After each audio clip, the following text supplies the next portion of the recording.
So we have a jam-packed session today, and there's a lot of opportunity for participation, and I hope to energize you so that when you go back, you can look at your intake protocols and see where you'd like to make some changes, if you'd like to modify them in any way. This really does serve as a template for you. If you obtain these slides later, there's lots of resources and information for you to do that. So the goal here today is to provide optimal care for shelter animals through intake protocols, to decrease the spread of infectious diseases as soon as animals come into your shelter, and obviously to save staff time and spend the limited shelter resources that you do have in a prudent manner. As we go along today, you'll see this nice yellow box that's going to highlight recommendations that pertain to intake from the ASV Guidelines for Standards of Care in Animal Shelters, which was published in 2010. We're also going to see this lovely green colored box, which contains applicable resources that you can always go back to later. So what is health? What is health of our animals in animal shelters? And it's technically defined as the state of being free from illness or injury, the general condition of an animal taking into consideration physical and also behavioral well-being. And in the recent past, shelters have been focusing more and more on physical well-being, but now we're starting to recognize that the emotional, the behavioral well-being of animals is just as important. So when we think about the total health and wellness of our animal residents, physical health includes things like vaccination, parasite control, spay, neuter, identification, proper nutrition, and even now shelters have the resources to start getting into proper dental care for our patients before they're adopted, and even some breed-specific care. And on the behavioral side, we want to address any problems that animals have to correct problems from developing while they're in our care through appropriate housing, through exercise, training, and behavior modification. But our shelters have so many challenges. I know just by talking to people, there's a whole slew of different types of shelters who send representatives to this conference, and you should all be commended for coming to learn more. But we have challenges. We have lots of animals coming into our shelters every day with unknown histories, both medical histories and behavioral histories. We have sick animals, injured animals, stressed animals coming in.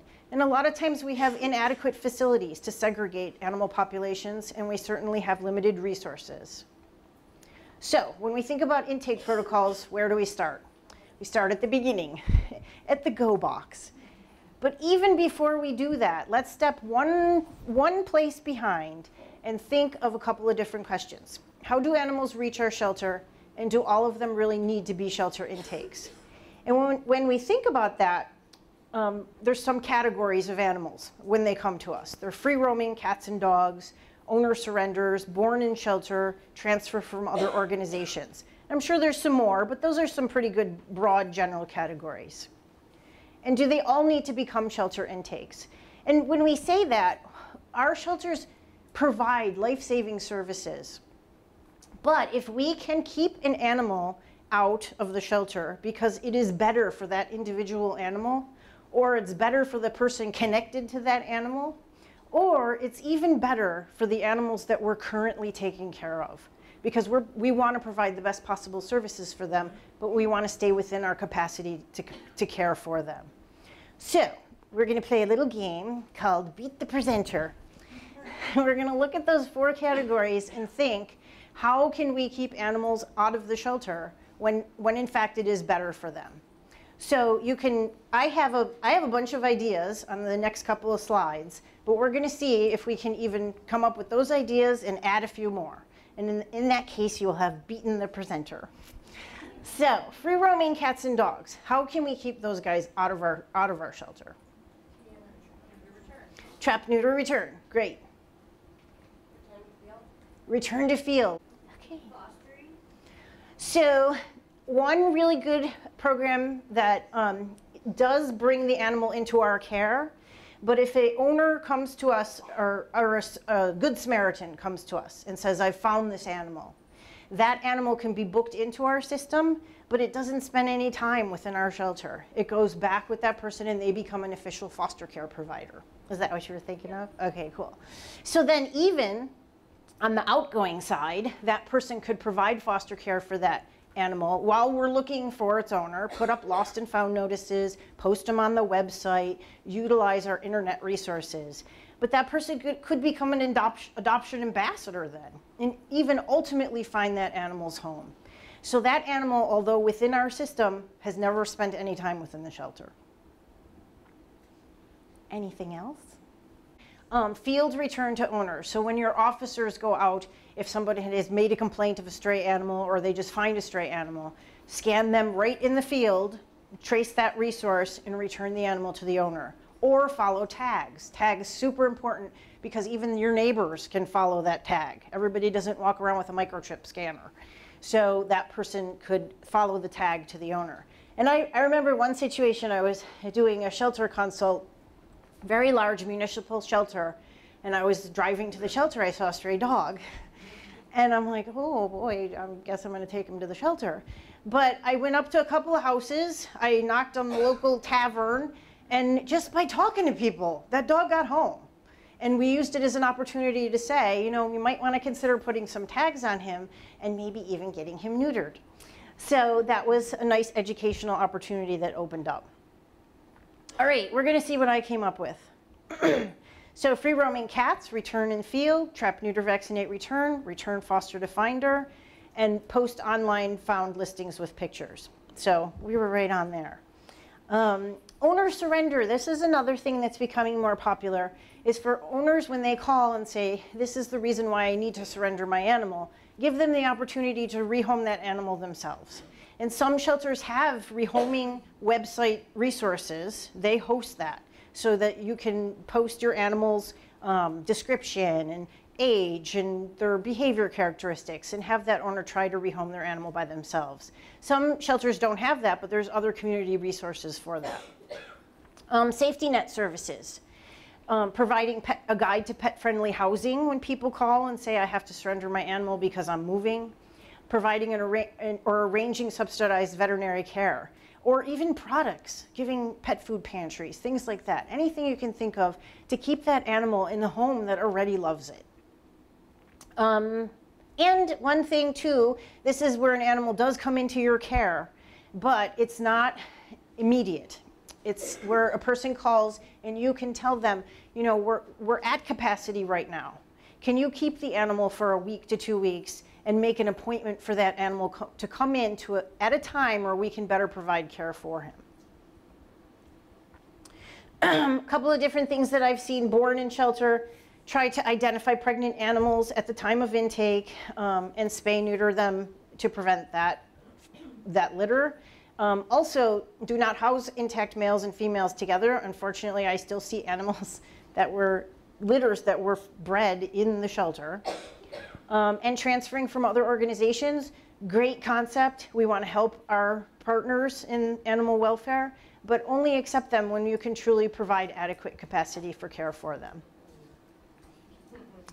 And there's a bunch of resources about this out there. ASPCA Pro has a lot of resources for safety net programs, and Alley Cat Allies, Maddie's Fund for TNR. And I always say TNVR because we want to make sure we're vaccinating within that system. So the animal actually is coming into your shelter now. We've tried diversion tactics, and now the animal's within our care, under our roof.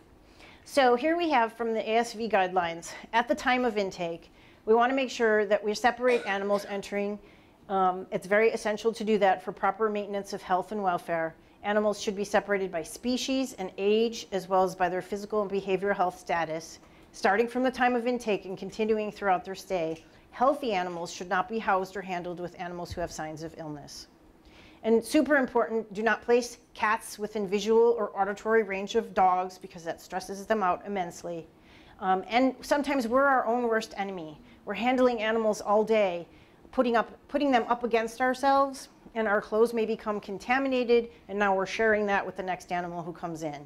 So be cognizant for animals who are showing signs of infectious disease to wear a gown of some sort, or even to change your clothes in between those animals. So I know we all have tremendous lack of resources, lack of appropriate facilities, but in terms of intake housing, I think we probably could do just a little bit better than this. So what do we think we could do to improve this situation? Yep, cover the cats with a towel.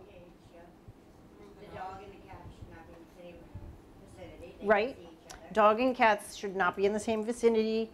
I heard elevate the cats too. A lot of places have shelving units where you put the cats on and they feel a little bit more comfortable not being on the floor. So great suggestions. All right, so in the ideal world, that was not the ideal world. In the ideal world, intake location and supplies. And I'm not going to read this list. Hopefully everybody can see it. But just go through it mentally and think to yourself, where am I currently doing intake in the shelter? And how could I improve upon that with some suggestions for intake location and supplies? And here's another one, continuation. This is more supply oriented. Okay, and I'm also not going to read this. This is breaking the cardinal rule of PowerPoint presentations. There's too many darn words on this slide. But for future reference, if you do have these slides, intake protocol, this is a synopsis of everything we're going to go through today. Intake protocol, critical piece to remember, clean and disinfect housing units, tables, and equipment in between all animals. And just a brief word about hand sanitizers. They do serve their place in the shelter world. However, they're not a substitute for hand washing. Your hands actually need to be clean in order for the sanitizer to work. It has to be a 60 to 80% ethanol or isopropyl alcohol concentration. And it does require 20 to 30 seconds of contact time. So again, from the ASV guidelines regarding intake, a medical and behavior history, if available, if the dog is not a stray that someone found 5 minutes ago, should be obtained from the owner or person who found the stray. Maybe they have had him in their house for the past week. Preferably by interview, although written questionnaires are acceptable. And here, tons of resources. The most complete resource I found was the Society of Animal Welfare Administrators. They have intake questionnaires on a whole variety of issues, so you don't have to feel like you're reinventing the wheel here. There's enough resources out there. And anybody here from Toledo area Humane Society? That's just one I happened to find on the internet. They were very complete intake questionnaires. We certainly want to make sure that a unique identifier, either by name or number and record, is established for each animal. And that's easily done by affixing physically a neck band of some sort to the animal with their name or number on it, and also a corresponding ID on their cage or kennel. But even as simple as that sounds, I was just in a situation where we had an intake from a hoarding house of very, very fractious cats. You could not get an ID band on those cats without anesthetizing them. So in that situation, they did the best they could to make sure that cat stayed in that crate with their ID on it. But that's a situation where something so simple becomes more difficult, and the staff really had to be cognizant of keeping track of those animals' identification while they were within their system. We also want in the animal's record for it to say signalment, which is age, sex, and breed, the source of the animal, any relevant dates, surgery dates, treatment dates, and a photo if possible. And we're lucky because a lot of the software packages that are available to shelters now allow you to do that with ease. They have checklists and boxes that you fill in so that it's easier to put all that information in without skipping anything for every animal. So every attempt should be made to locate an animal's owner, including careful screening for ID and microchips at the time of intake. And there's actually been quite a bit of research done around scanning for microchips now, and it's shown that the likelihood of detecting microchips increases with repeating the scan procedure multiple times. And we're going to spend a little bit of time on this because this is an area where I think shelters might be able to improve a bit. And as you guys all probably know, the chip does not have a GPS function. It doesn't have a tracking function. The scanner only picks up a number which is linked to a database in which we hope the information in that database has been updated. And those are key features, and they matter because you can't find the chip if you don't use the scanner correctly. You have to have the right scanner, the right technique, and right timing. And in the shelter situation, that means multiple scans. Finding the chip does not help without follow-up on the information that you obtain. So this, I looked up universal scanners, and there may be more out there, but at least these were 4 scanners that are marketed and labeled as universal. And it's even recommended that you use more than one universal scanner, because there's a possibility that one's going to pick up something that another one might miss, and scan more than one time. Here is a brief video on proper scanning technique. The scanners, generally what I used to do and what I see people doing, they take the scanner, rub it over the shoulder areas rather quickly, and that's it. But what this video shows is that not only should you do the shoulder areas in a zigzag pattern, you should also do it down the spine, because chips can have the potential to migrate. Also do it down one side of the dog, down the other side of the dog, and even lift the dog's neck and do it under the neck. And you're supposed to do that fairly slowly. There's actual data that says that you have to do like half a foot per second in order to optimize the time that you could pick up that chip. So tons of different chips out there nowadays. There's variable types of identification codes that you can pick up. But it's nice that American Animal Hospital Association has what's called microchip lookup. And when I looked up my dog, Pinky, who was kind of a pathetic little specimen, she's chipped with 24-hour pet watch. But I have registered all of my animals with Found Animal Registry because I have 24-hour pet watch in one animal. I have a different microchip in another animal. And this allows me to update my contact information in one place, and it's for free. A lot of times the individual companies might charge you to update that information. So it's a free 24/7 online service that allows you to register new pets, change contact information, transfer a pet to a new adopter anytime and at no charge.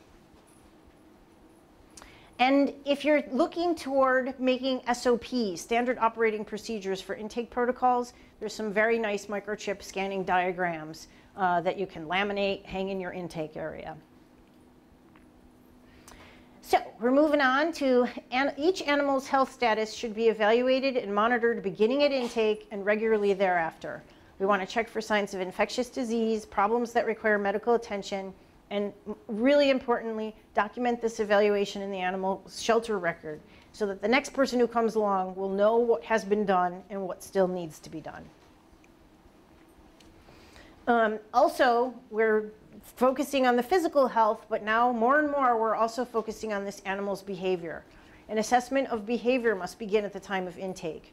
Any sort of problems, stress, fear, anxiety, aggression that require intervention or affect how that animal can be safely handled should be noted. Actions should be taken to respond promptly to behavioral needs, and ideally any animal that's showing signs of stress should be housed in separate, calm, quiet areas beginning at intake. And from the shelters that I've seen, it just tends to be this trend that animals, when they come in, they tend to get not the primo housing. It might be smaller cages, areas that don't have natural sunlight.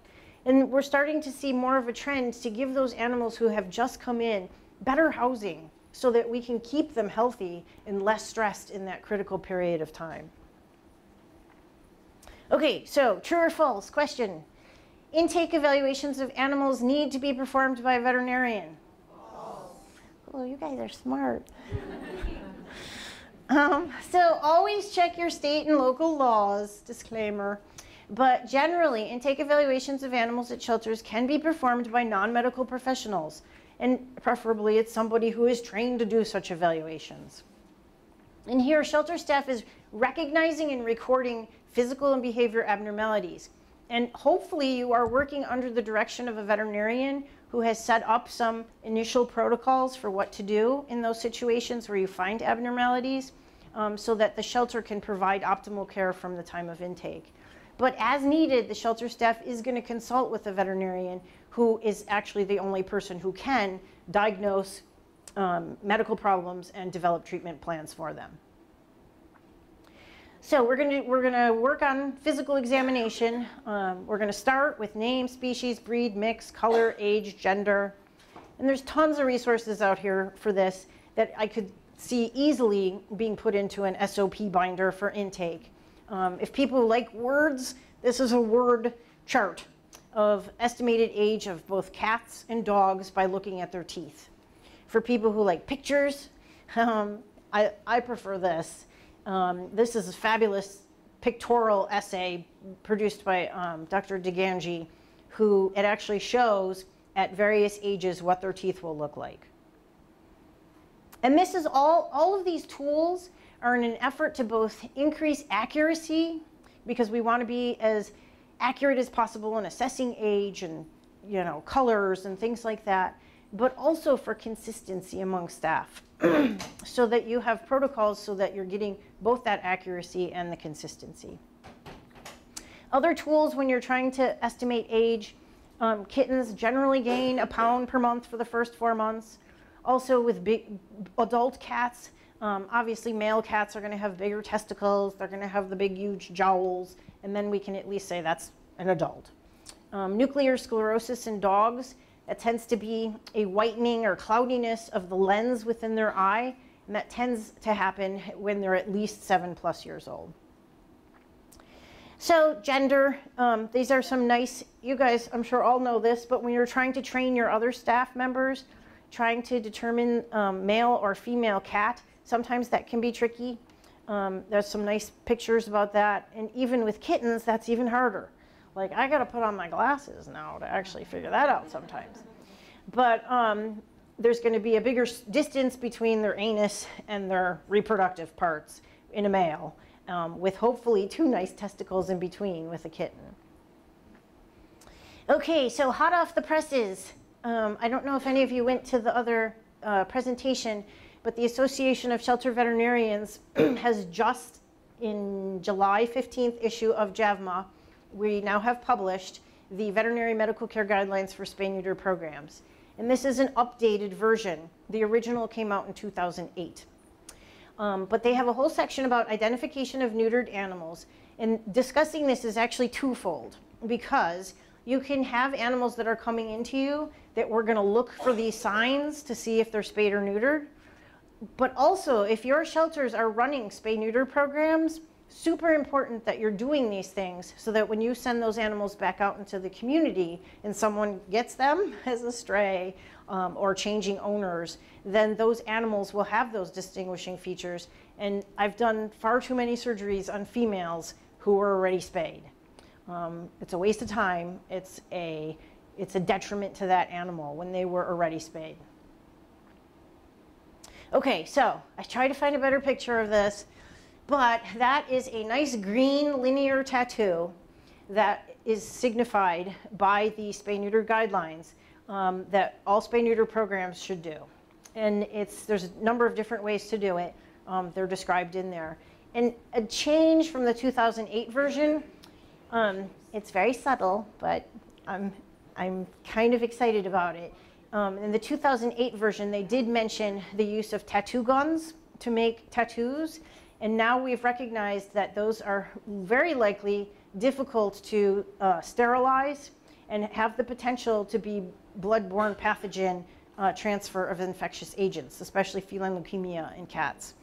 So that is no longer mentioned as an appropriate means for tattooing, and that the guidelines would like to see that everybody is reverting to the green linear tattoo line. And also for our free-roaming cats, the universal sign of having been sterilized and vaccinated against rabies is the ear tip. Some other things, intact toms are going to have penile spines. I actually showed pictures of that last time, but you guys all knew about it. So intact toms are going to have penile spines. The cats who have already been neutered will lack those spines. So that's an easy way to tell if a cat is truly neutered or if it's cryptorchid. Also, when you're looking for a SPAY scar, shave them, have good light, use alcohol, but always have in the back of your mind that that cat may have had some sort of other abdominal procedure, and in fact, it really was not spayed. And if worse comes to worse, there's hormonal assays that can be done to determine spay-neuter status. So another super important thing to do upon intake is to weigh an animal. And that is because if you routinely weigh animals throughout their stay within your shelter, it can give you some great information about how that animal is doing. If they're rapidly losing weight, that's an indication to start looking for some behavioral reason, stress reason, or medical reason that that animal is doing that. And this is another tool to promote consistency within your exams. Instead of saying an animal is thin or too heavy, Purina produces these body condition systems where you can actually objectify that. You can put a number on that, 1 out of 9, 7 out of 9, so that you can monitor that through that animal's stay. Okay, physical exam. For somebody who's performing this, if you're training them how to do it, promote a consistent routine from the nose to the tip of the tail. And it's good to get into a routine where you follow the same order every time. And this picture's here because it would be so easy to just focus in on this dog's problem, right? He's obviously got a problem and you're going to address it. But do not deviate to address the obvious symptoms. Do the whole physical exam first, go back to the problem, evaluate it later. Try to minimize the animal's stress, keep good records, do not spread disease, and remember, the more you practice this, the better you get. And fabulous tools for this, there's checklists to make sure that you don't skip any body systems. This particular one's from Correct Shelter Medicine Program. Another thing that people have been routinely incorporating into their intake exam is a Woods lamp evaluation of cats mostly for ringworm upon intake. And the reason for this is because at least you find it upon intake and you haven't introduced this animal into your general population. Cat ringworm is typically thought due to be Microsporum canis, and originally what I was always taught was that 50% of Microsporum canis will glow the apple green under the Woods lamp exam. But by experience, I don't know if there's been any studies about this, but experience has started to show people that it is greater than 50%. That's almost all of these cats who have ringworm are fluorescing green. So what can you do with that at that point? You can isolate that cat, you can do further diagnostics, but the biggest thing is you won't introduce that cat into your general population in an effort to keep the ringworm down in your shelter. And I'm not going to read these, but things that you might find during your initial intake exam, there's several things that would constitute an emergency, where you'd say, I really need to get veterinary attention for this animal. And that might be calling your in-house veterinarian, or it might be transferring that animal to a veterinary hospital within your community.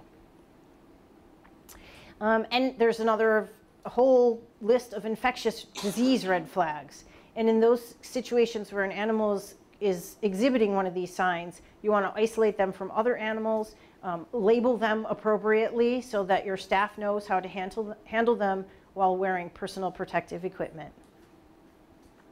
And now we even have a list for our behavioral red flags. And I'm actually going to read these. Animals who are trembling or shaking, who are frozen, tense, cowering, who are facing the corner of the enclosure, frequent growling, hissing, lunging, not eating for 24 hours while not having a medical reason for that. Frequent escapes, attempts to escape their enclosure, destroying the cage contents, eliminating outside of the litter box, repetitive pacing and spinning. Those are all indications that that animal needs attention. They need some sort of alternate environment, housing, enrichment, foster care, because that is not acceptable to keep happening. A great resource, ASPCA Pro, has performing an intake exam step by step.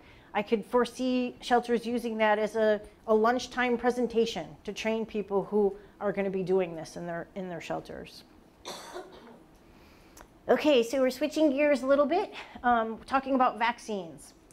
Animals must be vaccinated at or prior to intake with core vaccines. Pregnancy and mild illness are not contraindications to administering core vaccines in most shelter settings. We're going to talk about what that means, core vaccines, because the risk from virulent pathogens in an unvaccinated animal would be far greater than the relatively low risk of the problems posed by the vaccine. So one interesting point here, animals must be vaccinated at or prior to intake. How could we do it prior to intake? Parking lot. Yes, that's a great one. Yep, do it right in the parking lot.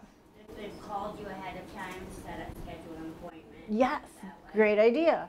So that's another way that that appointment thing can be life-saving for us. Animals, some shelters, depending on their state laws, they can't do medical procedures on animals, publicly owned animals. So at that point, they would book that animal in under their care, and then that person, that owner, would become a foster care provider for it. But at least that animal has the opportunity to build immunity while they're waiting for their intake appointment. And while we're talking about vaccinations and infectious diseases, I just wanted to give a word about quarantine and the difference between quarantine and isolation. Quarantine separates animals who are exposed to a contagious disease to see if that animal is going to become sick. And generally, you would do that in the animals in the time frame that it would be necessary to actually develop that particular disease that you're looking at. Isolation separates animals who are already sick with a contagious disease from animals who are not. And I've seen situations where people, it's mostly reactive decisions, kittens who may have been adopted and who've gotten panleukopenia. And then the shelter makes a decision, well, we're going to quarantine all kittens that come to us for 2 weeks to see if they break with panleukopenia. And that may make sense logically, but now we're in a situation where we may be exceeding our capacity for caring for those kittens in that environment. And also because they're housed in a situation like that, they may be exposed to other diseases, infectious agents, which are far more common, like respiratory diseases. So always think about, when you're making those types of decisions, it's best to consult with a veterinarian and best to try to make decisions that take the bigger picture into context. Okay, so vaccinations are one component of our herd health program. They help improve the health of all cats and dogs in the shelter, but they're not a magic bullet. They don't convey instant immunity. They don't offer a guarantee against infectious diseases. In fact, for some vaccine components, it lessens the severity of that disease instead of completely avoiding it altogether. And they should not be your entire wellness plan. You also have to consider sanitation, handling procedures, stress reduction. And considerations with vaccines, which animals to vaccinate, which vaccines to use, and the timing, because in vaccine protocols, there are repeated vaccinations. Another thing to think about is whether you're using modified live vaccines or killed products. And these are just some pros and cons of modified live in relation to killed. Modified live are the closest to stimulating natural infection. They have a quicker response time with a single dose. Generally speaking, killed vaccines, you have to get those 2 doses in order for it to start becoming effective. And modified live vaccines are better able to override maternal antibodies, which we're going to talk about in a minute. The cons, careful handling is a must. Those things really, really have to be kept cool. So you have to have some sort of procedure of when they're being shipped to your shelter, that they have to be immediately placed into a refrigerator. Keep a thermometer in the refrigerator to actually make sure that your vaccines are not becoming expensive water. And also, you're supposed to mix them immediately prior to use. Don't mix the FVRCP or the distemper parvo vaccine, let it sit on the counter for 3 hours before you use it. That vaccine would become more and more ineffective as you wait. So some frequently asked questions: do vaccines work fast enough?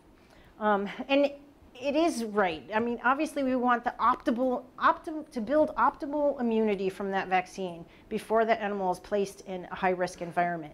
But we found that most animals will develop clinically relevant protection within a fairly short period of time. And for some components of the vaccine, parvovirus, panleukopenia, and distemper, it's within hours to days, studies have shown.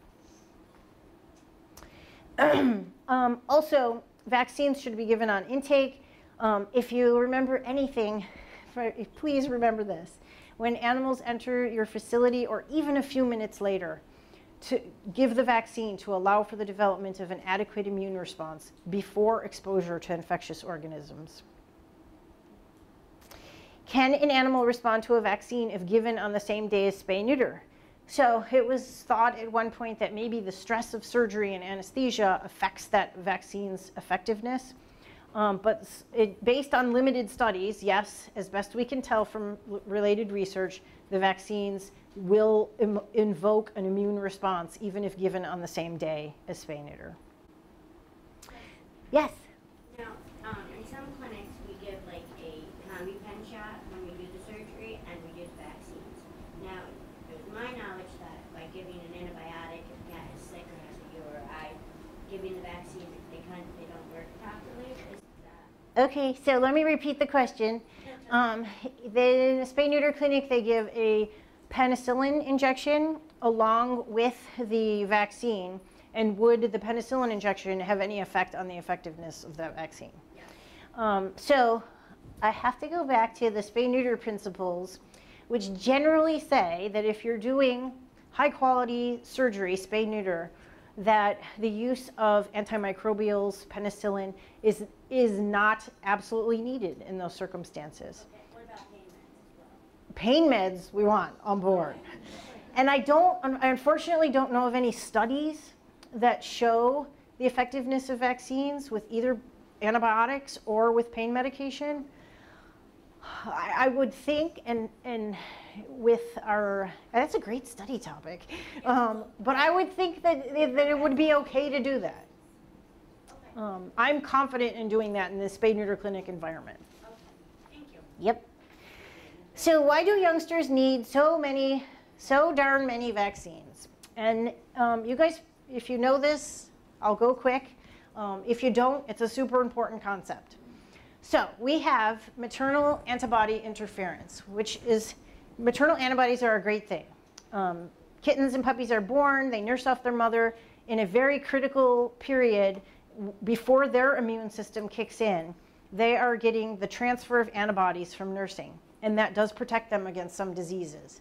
But unfortunately, the maternal antibodies also have the potential to negate the effects of the vaccines that we're giving them. And the fun part about it is that we can't predict in which animals how fast that maternal antibodies, how fast they're going to disappear. So it could be that maternal antibodies at 10 weeks of age are already gone, and that animal is going to really need a vaccine at that point. It could mean that at 14 weeks it's gone. It could mean at 16 weeks of age that's gone. So if we give a vaccine here at 8 weeks of age, all of those 3 animals, Max, Petunia, and Gladys, they're going to have the effect of maternal antibody interference, and that vaccine is not going to provide much protection. If we give it here between 10 and 12, this guy really needs that vaccine. These guys still have maternal antibody on board. And if we give it way out there, then all of them are going to partake of that vaccine and develop immunity because of it. But if we didn't give this one, this guy has now gone 6 weeks without that protective immunity. So that's why it seems like we give them so many, but it's very important to do so. That's the recommended interval for giving those vaccines to puppies and kittens. And we're very fortunate. We have a lot of guidance on vaccination protocols from the American Animal Hospital Association that produces canine vaccine guidelines, and the American Association of Feline Practitioners. And in the latest versions of those documents, they have recommendations for shelter-housed dogs, because we recognize that that's a different population than pet dogs, and also recommendations for shelter-housed cats and TNVR cats.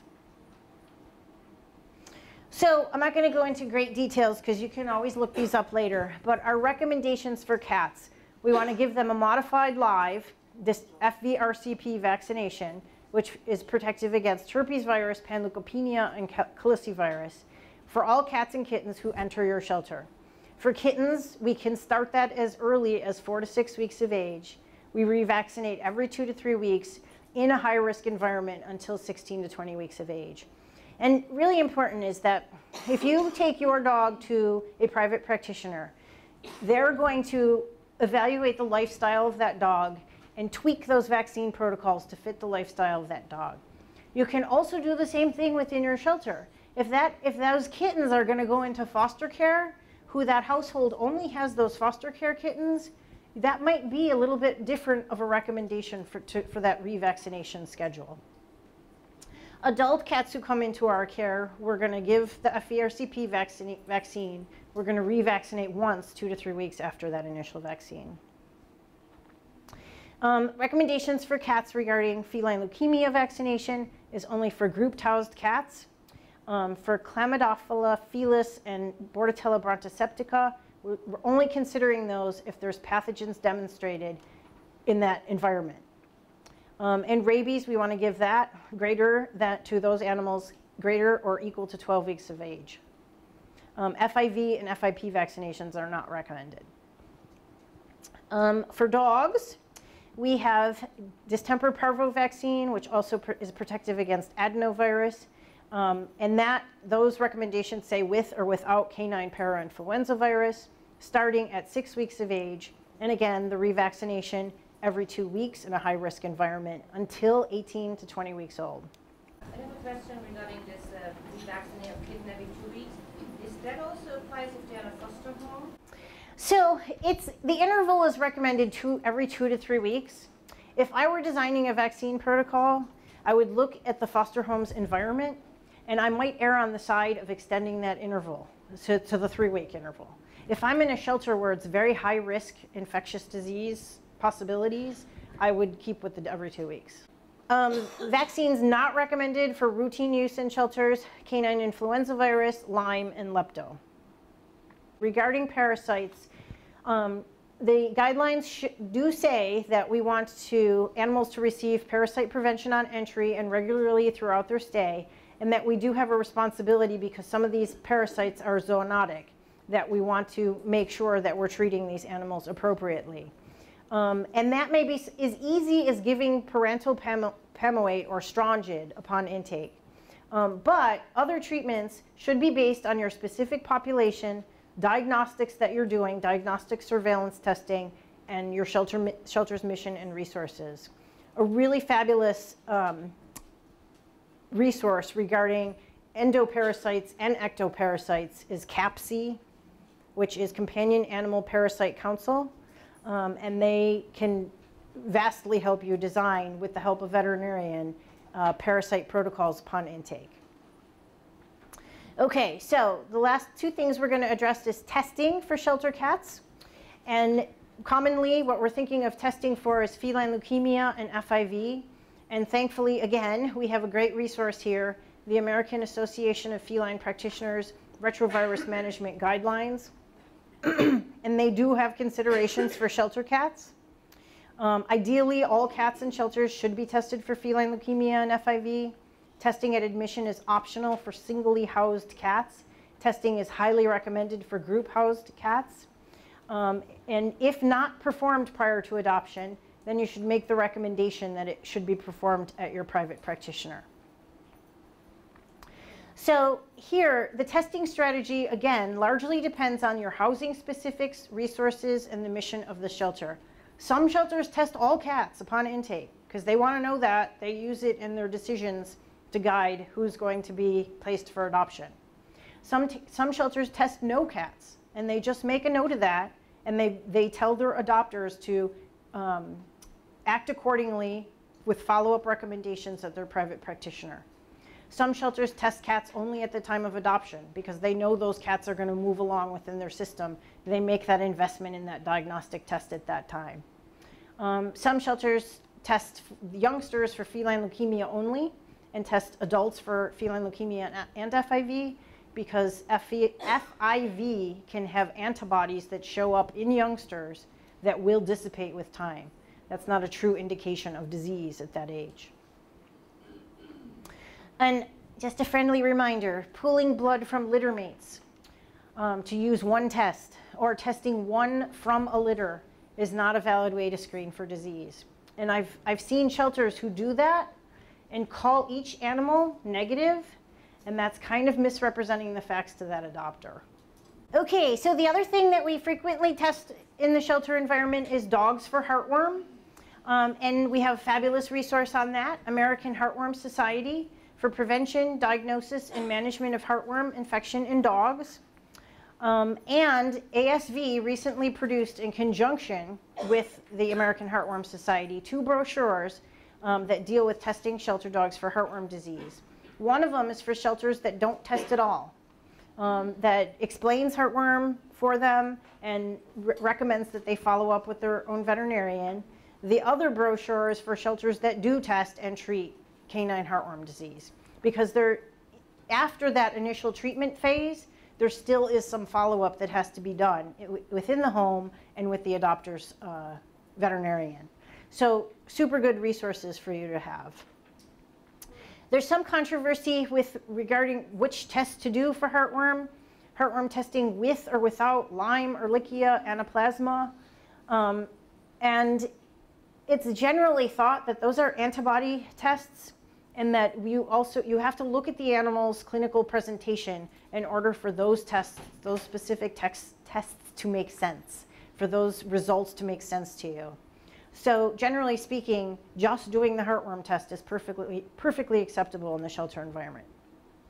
And then here we have testing strategies. Again, some shelters test all dogs 6+ months of age. Some shelters test no dogs. Some shelters test at the time of adoption, again, making that investment in that diagnostic test when you know that animal is going to be adopted.